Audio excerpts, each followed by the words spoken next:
No, it's UAB. Started recording. Had an opportunity in Arizona to go through peyote ceremony, and that really shifted things for me. That was like the most helpful thing that I had experienced in a long time, and got me back on track, and was able to complete medical school. And so I started going once in a while. I'd go back to peyote ceremony. It was no longer on antidepressants. It was a brief period, but still, I didn't need it. And then eventually became more curious about ayahuasca and yahe in Colombia because of what I was seeing with peyote with myself and with a few other people. So I had the opportunity to go down, and I went down. And the first time I went down, and it's described in my book, I was really blown away by my own personal experience, but also by what I was seeing them accomplish with Western patients. That these people, at that point, by the time I went to Peru, it was 2007. I was a family medicine doctor, finished my residency 2006. So I had a lot of experience, watching people go through the system, and what kinds of problems people get better from and what kind of problems they don't, with the Western approach. It doesn't take that long. You're already getting close to that, experience. So when you see people start to heal from things that we thought they couldn't heal from, that's very curious. And when they're doing it fast, in a rapid process, in some cases, not in every case, but some cases, wow, that was really a fast turnaround. So I was very excited and interested to learn about their medicine. And then that, turned into my journey in running the healing center, and then the book. And then, the epigenetic study is an offshoot of that, because the question mark is, if people do experience transformative healing, if that's possible, what does that look like? And what is the biochemistry of that? So in the case of the MDMA assisted psychotherapy trial, where you see people who have an average of 20 years of, chronic treatment resistant PTSD, and apparently resolves at the end of 12 weeks, they no longer meet criteria for PTSD, almost 70% of the participants. So that speaks to some kind of transformative process, from 20 years to 12 weeks to, wow, I don't have the same dysfunction. Maybe I'm not perfect, but I'm functioning much higher. So what does that look like in the body? And so this potential of transformative healing, which is what they're talking about down in the Amazon around certain kinds of ailments, and the epigenetics, would be a place that could reflect such a thing. And our early research shows, it's suggestive that is the case.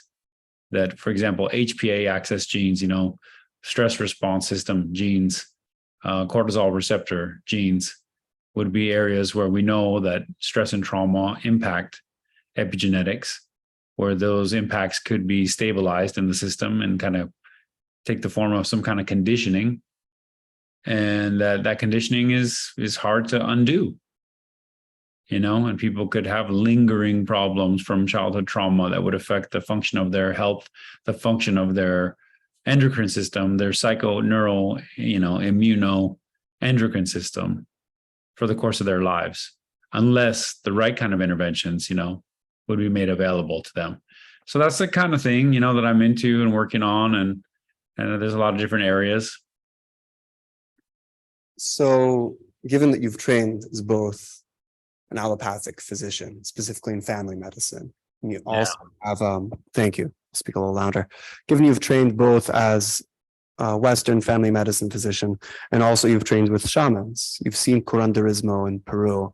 How does the approach of the shaman and the Western physician differ? What does one capture that the other perhaps fails to in their approach to the patient? Yeah, well, I mean, the Western approach, you all know it well, and so the book, the theme is that the curandero, or that approach, which isn't the answer to everything, so they're not able to solve every problem, and there's a lot of problems that Western medicine is solving that they ask for help, and they want to integrate those treatments into their culture, into their life.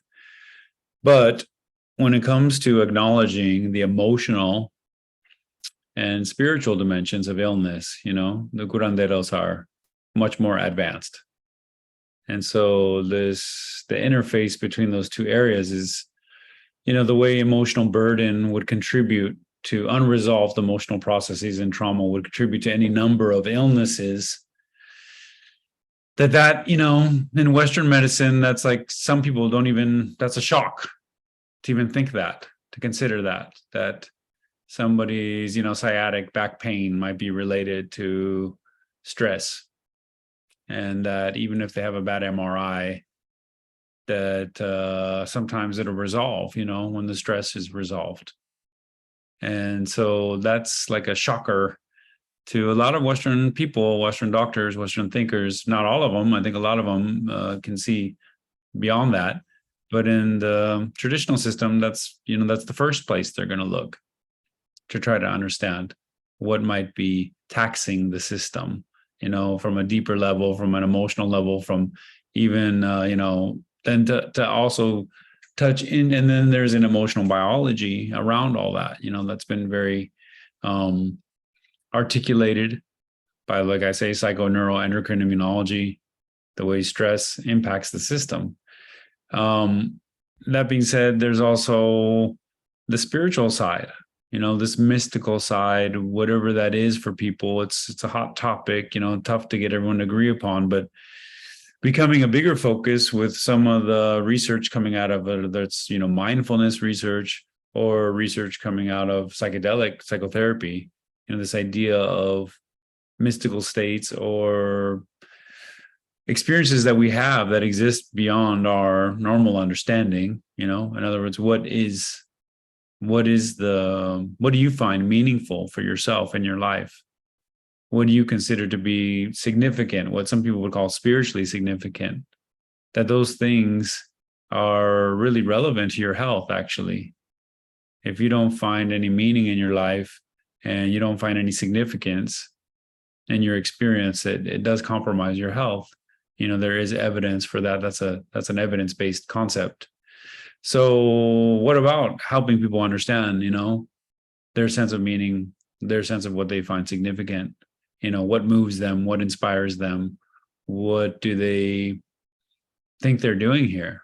You know, do they have a sense of belonging in this life on this world? Like that is actually very relevant to their health and well-being. And is that being addressed? Does that get addressed? So I think in the curandero culture, you know, the emotional and spiritual dimensions of illness are treated with a lot more attention. And that's why they're able to succeed, you know, in certain kinds of problems. So you speak a little bit about maybe a reform of a patient's relationship to their overall life circumstances. Can you maybe elaborate more on what emotional healing really means? What changes within the patient? And then mechanistically, how does this kind of process end up, say, really decreasing the severity of someone's Crohn's disease or psoriasis, for example? Right. As you spoke about in your book, those were Yeah. two cases that came to mind. So in the book, just those two, you know, kind of hot topics that, let's say, some kind of autoimmune problem, right? Like Crohn's disease and inflammatory bowel disease, or let's say psoriasis, inflammatory skin disorder, where we know, you know, at this point in your medical education, it's not like a shocker. It's not that it's like stress exacerbates those symptoms, you know, that people would have flares during stressful times. And so that's clear, you know, the influence of psychological stress on those symptoms is a known factor and a real life experience of those patients. So then what is the nature of that? And so we're learning more and more about that. In the example of like both cases, you know, you have this idea of stress coming from the nervous system and leading to inflammation, you know, in these tissues. So that is a real concept and well-studied thing. In the book, I present several neurogenic inflammation. You know, I present that case stemming from what they call allostatic load. Allostatic load is like stress, wear, and tear as measured by a number of different indices. So if somebody has a lot of stress in their life over the course of their life, and you can look at their cortisol levels and look at certain signs of autonomic function, you can look at certain inflammatory molecular milieu and try to decide, you know, hey, wow, how much stress burden is this system carrying, you know, versus the other side, the resiliency. So there'd be this more spaciousness. And so then that threshold, yeah, go ahead. Sorry, I just want to, can you make explicit, because you're using a term here that maybe not everyone hears day to day, allostasis versus homeostasis. So homeostasis, as we know, is the tendency of the system to find its balance, right? To work towards stability. Allostasis, my understanding, is the way the system adjusts to change. So allostasis would be, for example, a response to a stress. So you have the situation that you guys study very well is like you have some kind of stressor. The system adjusts to this stress. Let's say repeated trauma, childhood trauma. The way that the cortisol receptor system would start adjusting, just like any other biological system. Would there be more cortisol produced? Would cortisol receptor sensitivity change over time? How does it adjust to address like the chronic scenario? So as stress becomes chronic, the system starts to calibrate over to a different set point, homeostasis being the set point of, I guess, more ideal function. You have sodium has a certain range of where the system is ideally functioning. If the sodium level in the blood is from here to here, things are very very functional. Things flow more easily. If we get into this hypernatremia or this hyponatremia, we start getting to a problem area. And when that happens, then there's some kind of allostatic response, to address those kind of things. So that's happening in all areas of the physiology at all times. And so we see this allostasis, which would be like an allostatic load, meaning, okay, there's the allostasis, the adjustment to the change. Allostatic load would be the accumulated burden of the wear and tear. If the set point is not brought back into a nice little, homeostatic place, but ends up getting stuck over here, what ends up happening? So there's a lot of this is an area of medicine, science, research that I don't know, it didn't get a lot of play when I was there. I was at the UCLA Center for East-West Medicine, was the first time I was exposed to this concept of allostatic load. And they were talking about it in regards to scleroderma at that time, autoimmune disease. So what is the threshold? Not everyone is breaking into these flares. Some people have a genetic tendency. There's twins, one of them has Crohn's, one of them doesn't. So what is it that pushes them past this point to where it starts to demonstrate itself and become symptomatic? So that's the kind of thinking.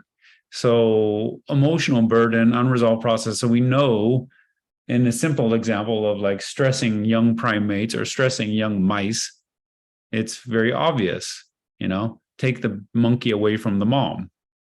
See what happens to the HPA axis.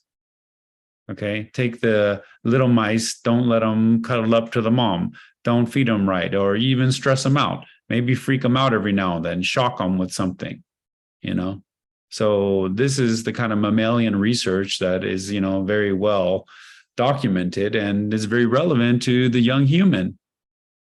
So the way childhood trauma and windows of development would influence the emotional system, but not just the psychological emotional system, but the biology associated with that, which includes things like the HPA axis, autonomic function.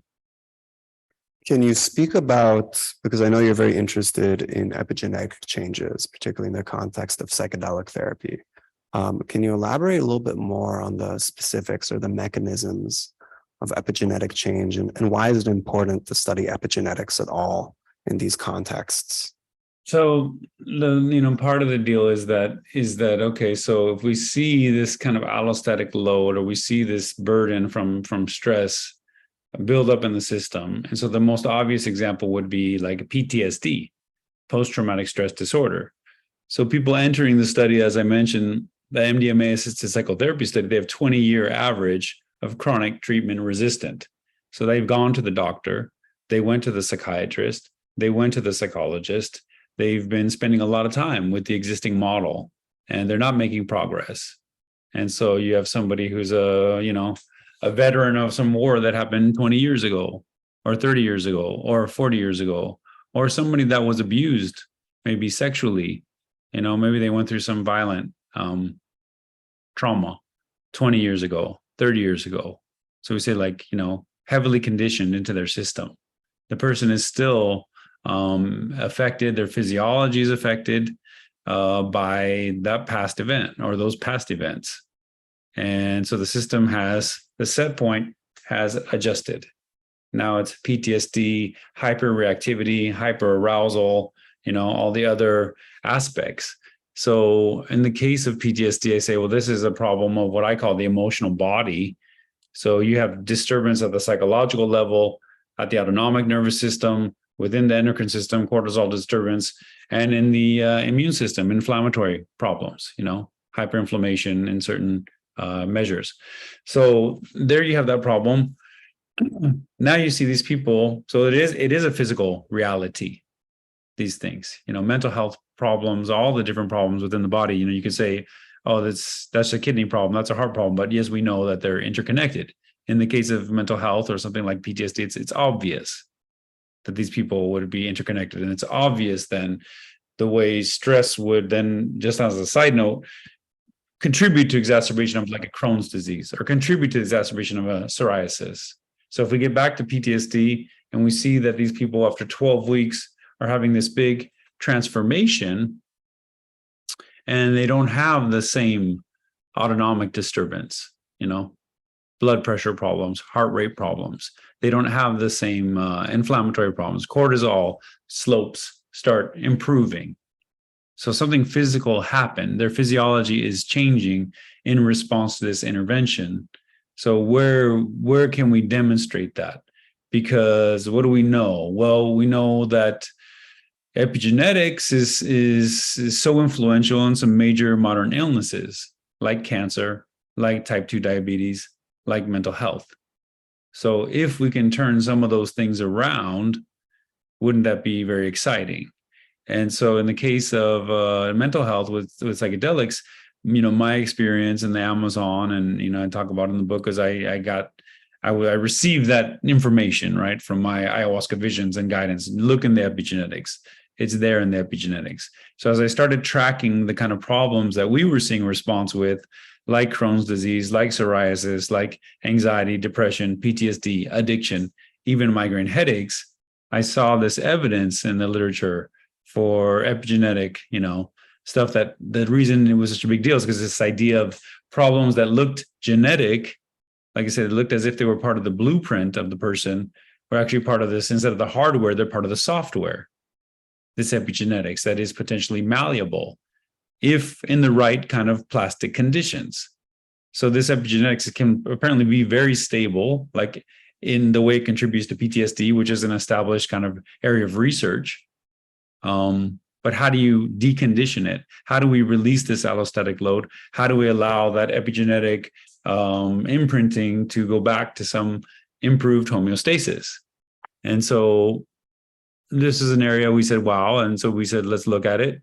And they already had a lot of evidence showing with PTSD that they knew epigenetic markers were present.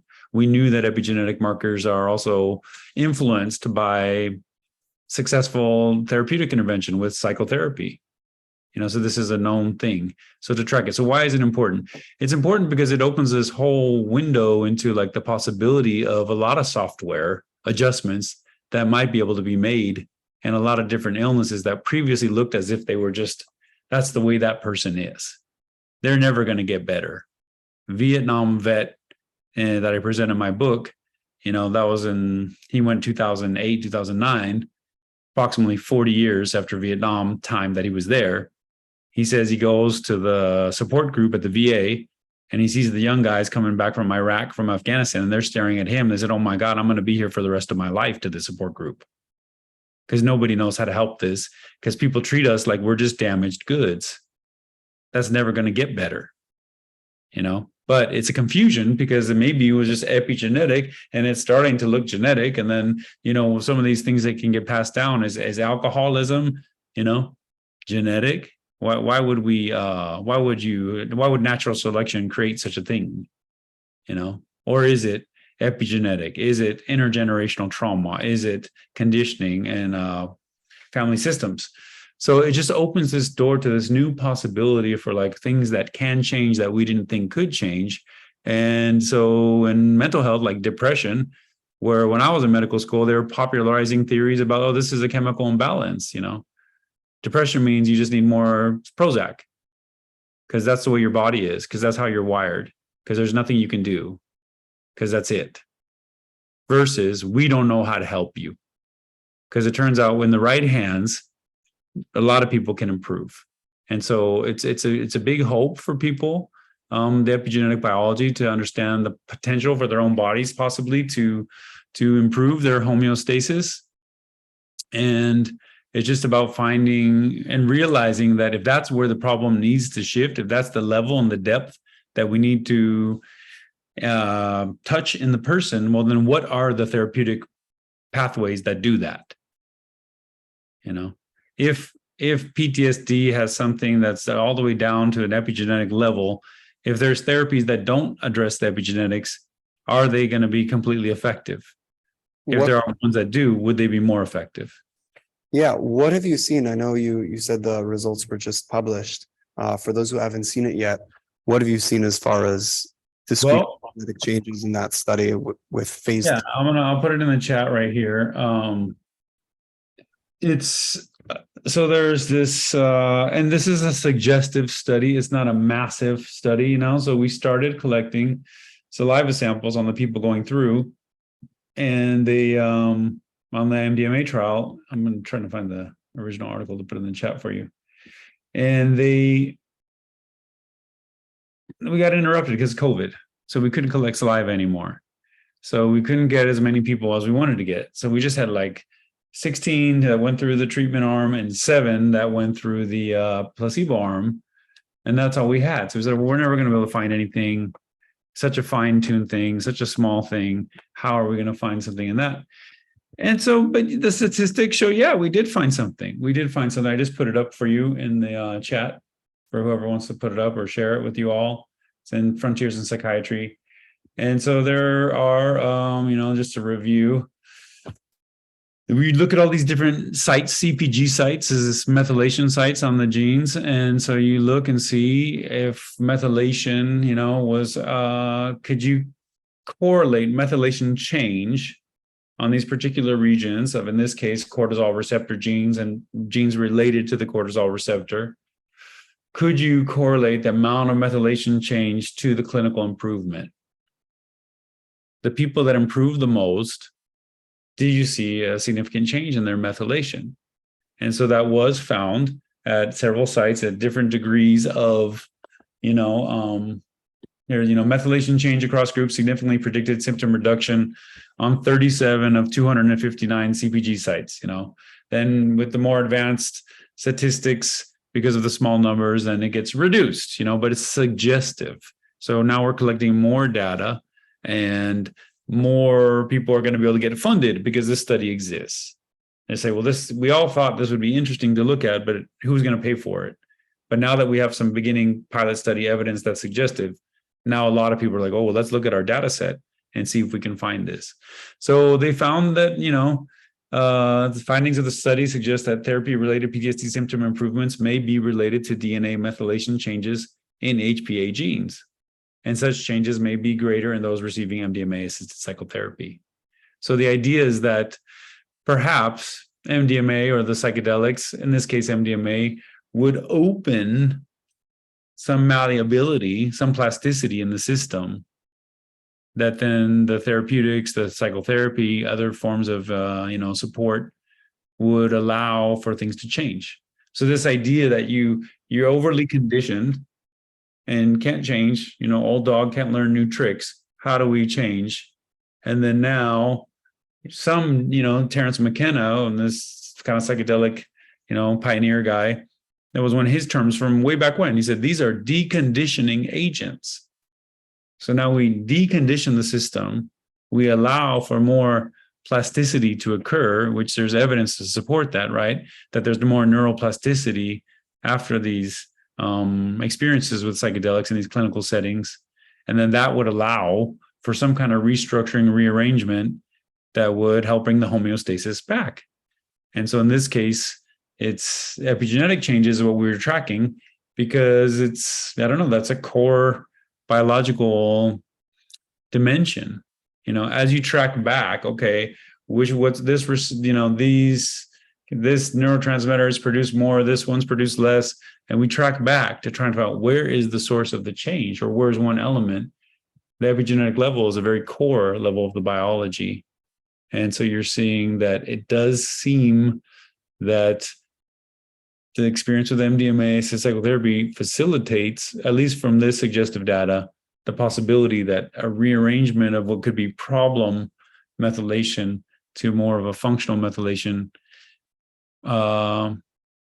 may be part of how it works. So yeah, that's, I don't know, more or less, I don't know if you understand what I'm saying or if I'm explaining it well. Yeah. A lot of this is so fascinating and it may seem very big picture. What if, imagine I'm a clinician coming to you and I ask, well, Dr. Tafur, how do I actually implement this in clinic? I have a 30-minute encounter with a patient for gastroenterology. They have IBD or some other specialist. How can I actually integrate your insights? Or if I'm a trainee, again, like, what can I do with this practically? What if someone comes to you and asks you that question? Well, first is, in the case of IBD, that we want to rule out, normal medical differential, rule out all these other possibilities of things you don't want to overlook. But the reality, when I went through medical training in medical school, we started talking about this Crohn's disease case. And Crohn's disease was never related to me as any kind of like comorbid diagnosis that often has, psychiatric or psychological comorbidity. But the research demonstrates that's extremely common. And so once you start trying to help somebody with that kind of problem, you would consider, I guess, if you're an evidence-based kind of approach to it, if you're bringing that to it, that there may be like underlying psychological issues involved in the person's case. So first and foremost, that may be like a major factor. Next is the reality that now we're starting to understand the physiology of how improving their mental health or being able to resolve some of these issues may actually lead to decreased symptoms in their Crohn's disease, just as stress leads to exacerbation, which is, I think that would be considered an obvious fact at a gastroenterology clinic 20 years ago or even today. They knew that already. Everybody knows that. So now, what about this, mind-body stress reduction type approach for that kind of person that we know that's contributing to their problem? So is the emotional and spiritual dimension? Are you considering like, wow, could there be something here to consider from a mental health perspective or an emotional health perspective? You want to send them to resources to explore that. Maybe that's not your area. Maybe you just want to make sure they get the anti-inflammatory, treatment.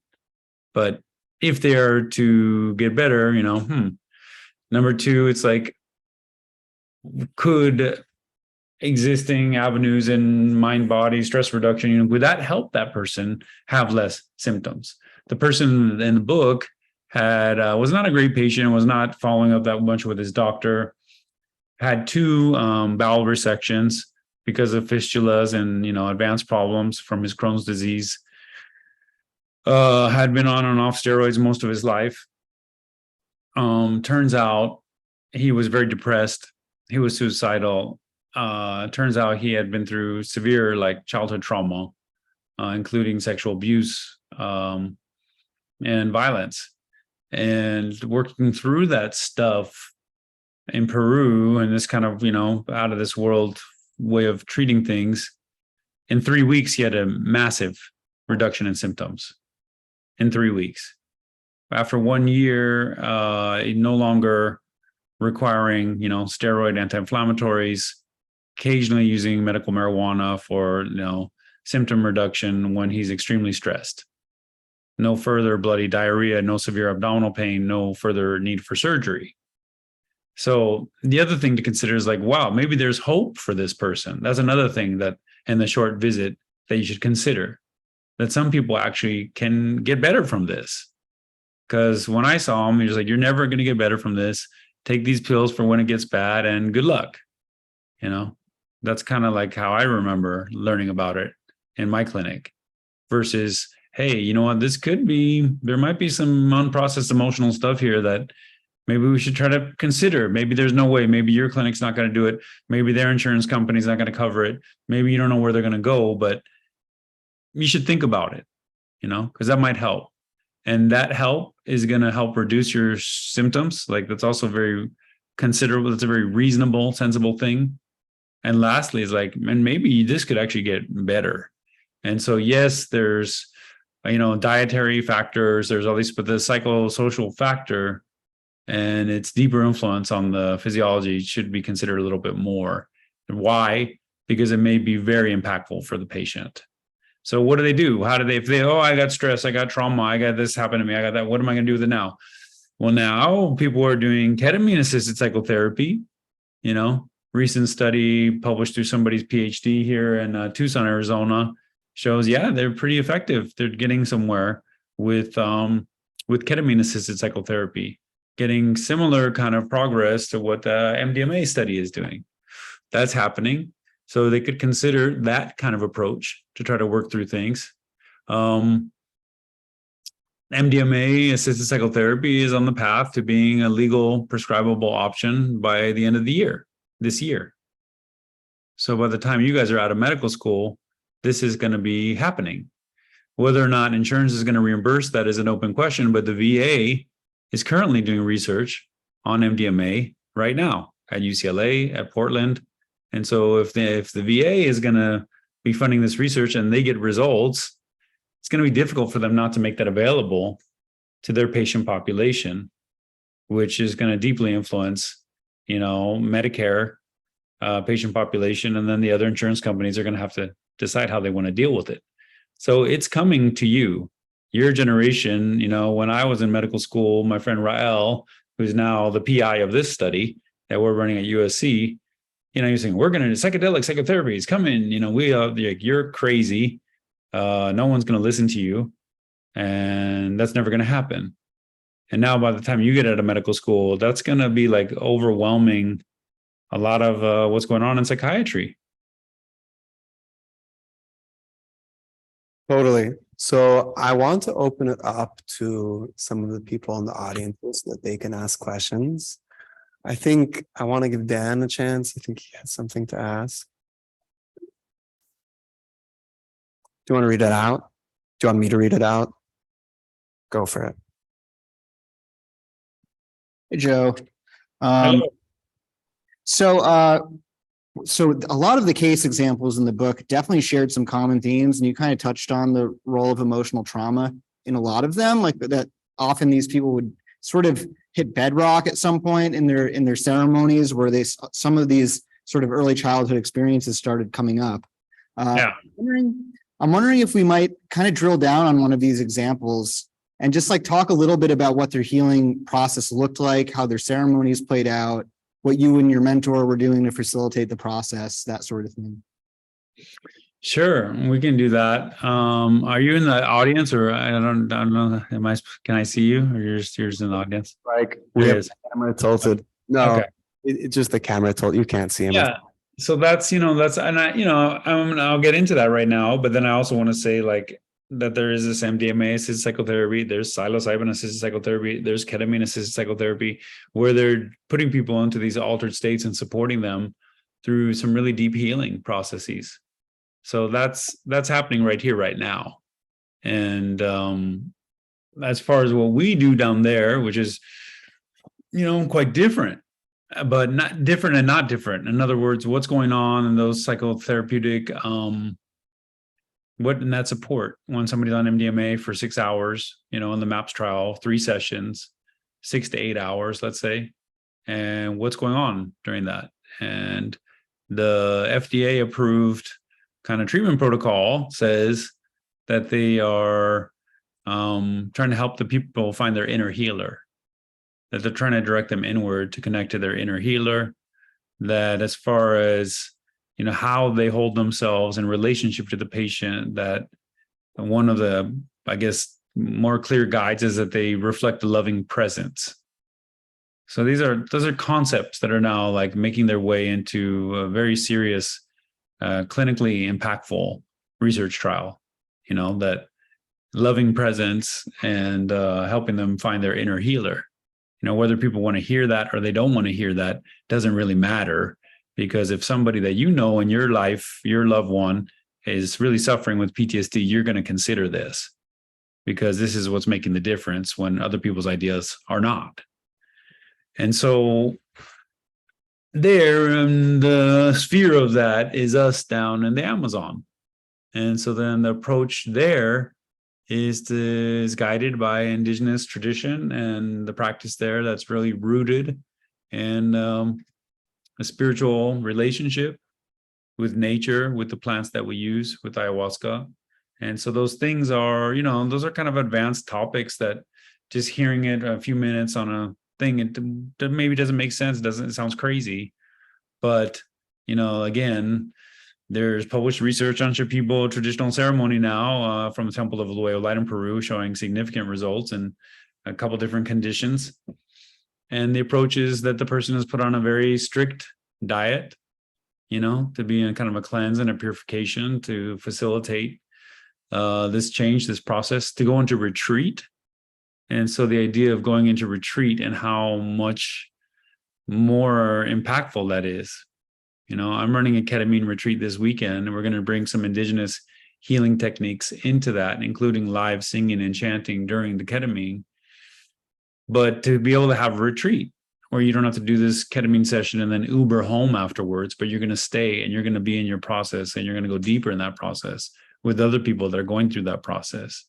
So we did that, healing in community down there. And then once you're in all that, then there's the ayahuasca ceremony, and there's kind of the magic that goes on in that ceremony. And there is shamanic approaches, curanderismo, like we call it, energetic healing approaches that are there to facilitate and guide the person's process, to dial it in on the cases. In the book, I talk about, like with his case, a couple things. He was dealing with a repressed sexual trauma that he was unaware of, that it came to his memory and then was later verified that, yes, that's true, that his aunt he'd also been through this whole process with his stepfather that used to beat him up really bad. And he had to go through this deep kind of forgiveness process with his stepfather through the visions, and then also go home and talk to him and work it through in real life. He also had a very supernatural experiences, of energetic healing in the ceremony that were very significant to him. He also described in a one-on-one healing with one of the singers, somebody really like helping him heal his broken heart. And he had a very like palpable, extremely strong experience around that. And so those are just examples. I mean, it's hard to get it all in there, but just to give you an idea to try to answer your question. Thanks. And let's open it up. I mean, anybody, if you have a question for Dr. Tafur, got Taylor. Hey, so I know that with training to use ayahuasca, you have to consume it usually. And I was wondering if you could speak to the importance of if, someone's going to be a practitioner with psychedelics, of their own personal experience with those substances. Yeah, that's a good question. So that's the training programs have been reluctant to obligate that, partially because the FDA. So when the MAPS is trying to run their trial and they're trying to come up with how they're going to train people, because the substances are illegal, they didn't know how they could obligate that. So they're saying, oh, you got to go to a foreign country to have your experience. But now they have ketamine. So there is one program, Naropa, in Boulder, Colorado, which is to complete their psychedelic certificate training program, you have to have a documented experience, and it can be ketamine. I just took a bunch of people down there to Colombia from Naropa, and they get credit for that for their training program. So that's happening. So the resistance, so in other words, many people who are very serious in this field and go far in this field do feel like, yes, you need to have an experience to support somebody through it. I think that makes a lot of sense. I don't know why people would want to be so involved in this and not have that experience, you know, to be a psychiatrist or a doctor or somebody that wants to guide people through this and not do it. I don't know why you'd be so interested in that personally. To really help people and support them through it, it does make a lot of sense that you would have some experience of what that's like to go through that. So I think there's a lot of people in the field that think that people should have an experience as a practitioner to be in it. And I think that some of the resistance around saying that was because of the FDA study protocols. And now that that's kind of washing away and that there's ketamine as an option, it's going to be growing. I think that people are going to say, yeah, you need to do that. You need to know what that's like. And you need to see if that's what you want to work with. You know, now we get into a little deeper level of it. It's like I'm at a ketamine clinic right now. I'm connected to one, and you know, somebody working there, they had a really bad experience with it, and it was really coloring. They never got into a good experience with it. And at some point, it's like, well, why are you working? You know, this might not be good for you. You may not be the best advocate for this. It's not for everybody. Similarly with ayahuasca, you know, the advanced practitioners, I mean, you want to have a good personal relationship with the medicine in order to provide that. So I think it is important, and I think ultimately it will be more and more prevalent. Thanks. Anybody else want to ask Dr. Tafur something? One. Okay. Let's see what we got virtually. There's a chat question. How long will it take the general public to become acclimated to psychedelic therapy? I don't know. I don't know. But I think it's first wave is ketamine that's out there. Next wave is MDMA. That's going to be this cash business. Is it going to be too expensive for people to access? But what about the VA studies? Is that going to make it like, so it's, I would say not that long. And then you see if they have the kind of results that they're having in the trials, there's going to be a big, like, you know, demand for people. It's like if they come up with a new surgical technique that is like more effective than the old surgical technique, you know, the public wants access to that, right? It's like, how come we don't have access to that? And so I think there's a demand issue. Are they going to be able to meet the demand? Is the training, I don't know, that's all like unfolding. Do I think clinical administrators will open the door to eventual legal? Yes, I think that is possible. And I think that's reasonable that in places like Colombia, ayahuasca is legal, you know, it's not illegal. And the war on drugs, on psychedelics, making psychedelics illegal, what is it really bringing us? Are the young people that want to use psychedelics, as far as I can tell, are using it as much as they want to use it. So I don't know who's actually being stopped from using psychedelics currently with the current legal approach to it. So I don't know that it's really making a big difference. Any which way, should the law even be involved? You know, maybe to some degree, but maybe not to this degree. So I think, yeah, that eventually it would encourage overall legalization, which I'm not sure is a bad idea personally. I don't see the real benefits to the current system. Any last questions? We got one in the audience. We got two in the audience. I'll go to the one who had his hand up first. You're welcome, Brandon.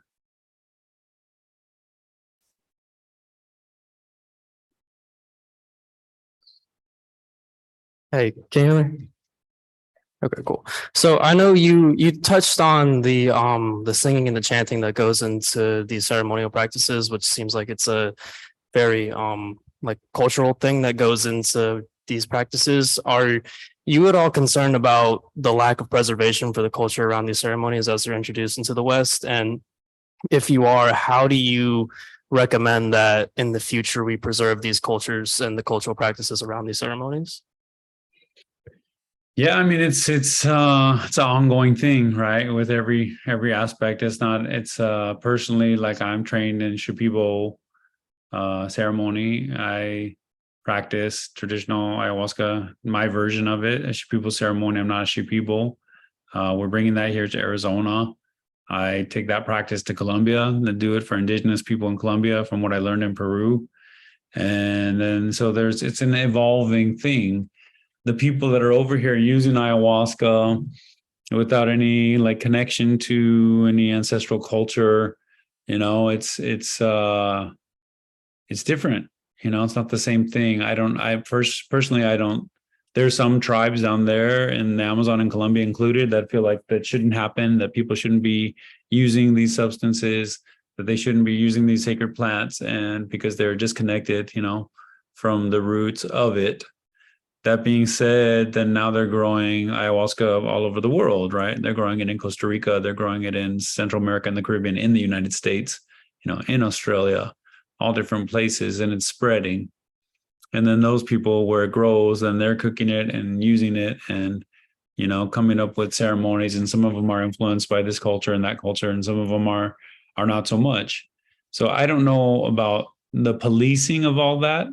What I do know is that I think that there's a lot of wisdom to be gained from learning from the ancestral cultures. And so there's so much to be gained for those people that are interested. I think the more they can learn about ancestral tradition, the more effective they'll be in what they're trying to do.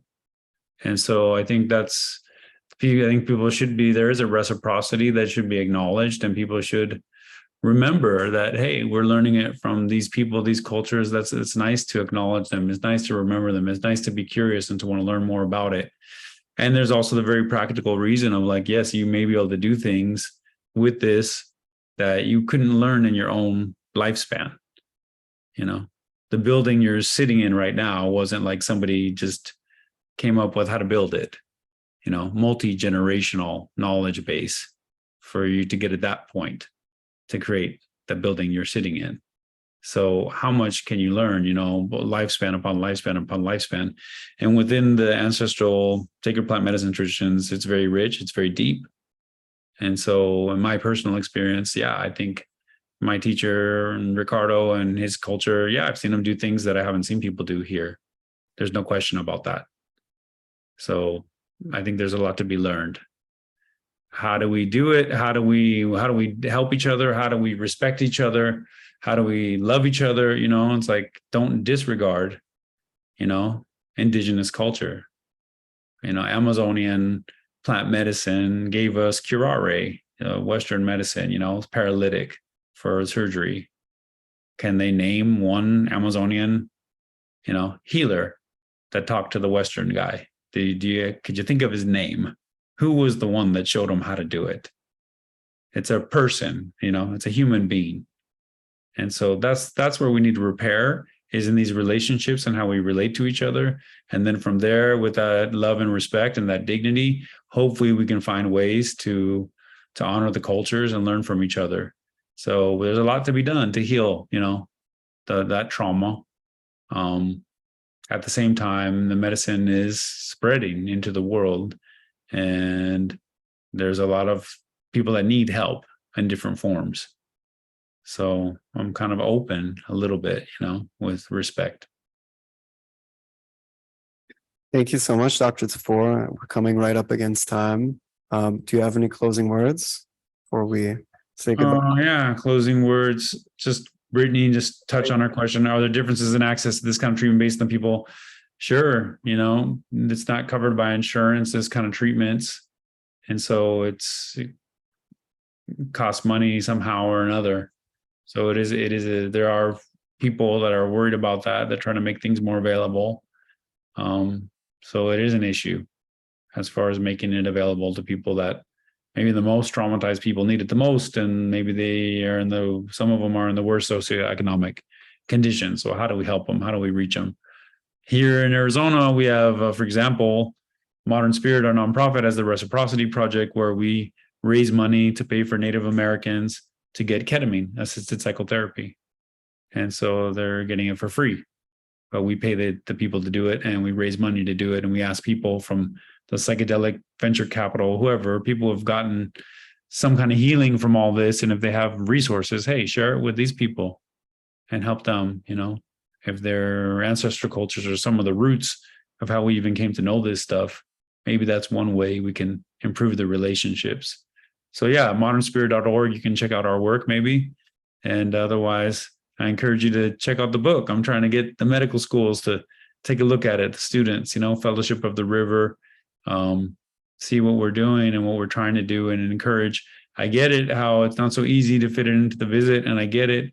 You're going through what you're going through, and you have to take care of what you have to take care of. And learning Western medicine and taking care of people in the hospital is a full-time job, and the community, the society doesn't appreciate it enough. Your sacrifice, my sacrifice to learn how to do that stuff.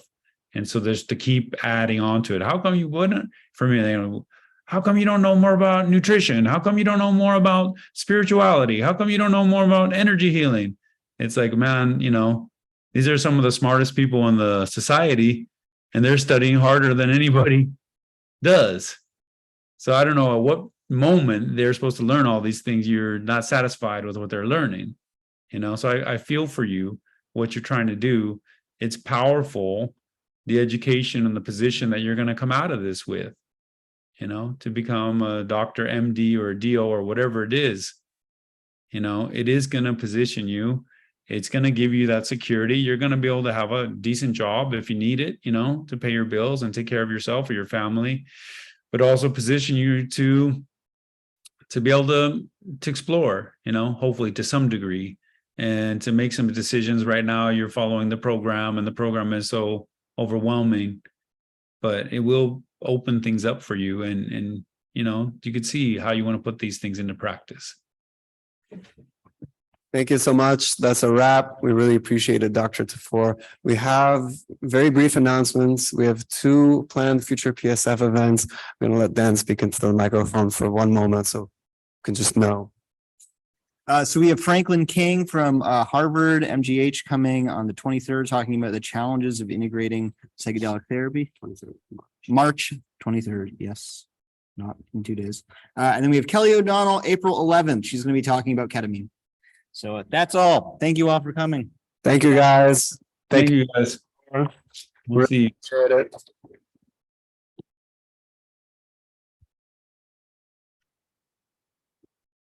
Bye.